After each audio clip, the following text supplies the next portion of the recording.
This is for that you.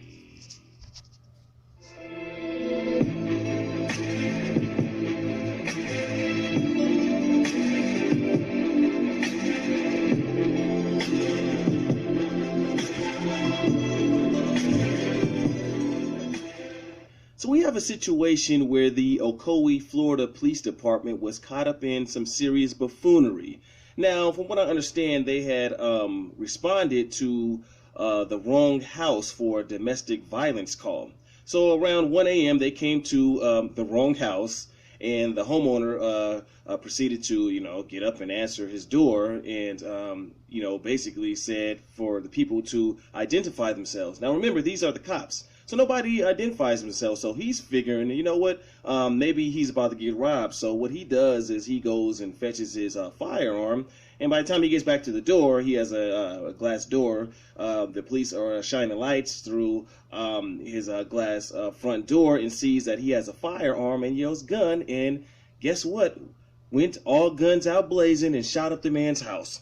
I'm going to go ahead and roll this video footage for you guys to see, and then I'll be back with the rest of my commentary. Is demanding answers from police about why they stormed into their home and allegedly opened fire. And that's a bullet hole through the screen. And we just the officers involved were already under internal investigation for another incident.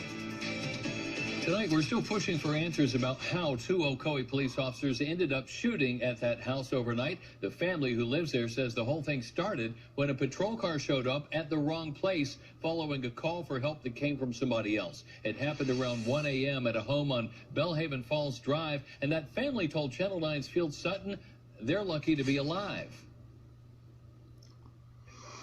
When investigators finally left the scene after 11 hours, they left behind bullet holes just about everywhere. A neighbor's security camera caught officers arriving right around 1 a.m., but what it missed was the confusion at the front door. The father told Eyewitness News he woke up to a loud banging on the door, thought it was a burglar, went out there and yelled for whoever it was to identify themselves. But he says all he got was silence, so he went to grab his gun.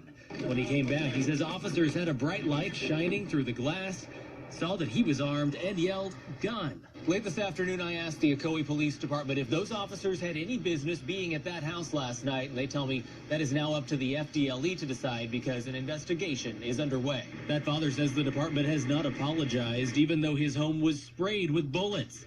They went through doors, walls, furniture, and appliances, all while the family laid on the living room floor, hoping not to be hit or even killed.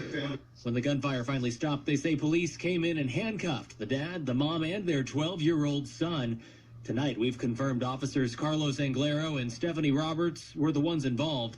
Just last week, their attorney told 9 Investigates they're both under internal investigations that predate this incident.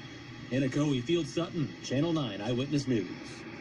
Tonight, Roberts and Anglero are both on administrative leave while the FDLE does its investigation.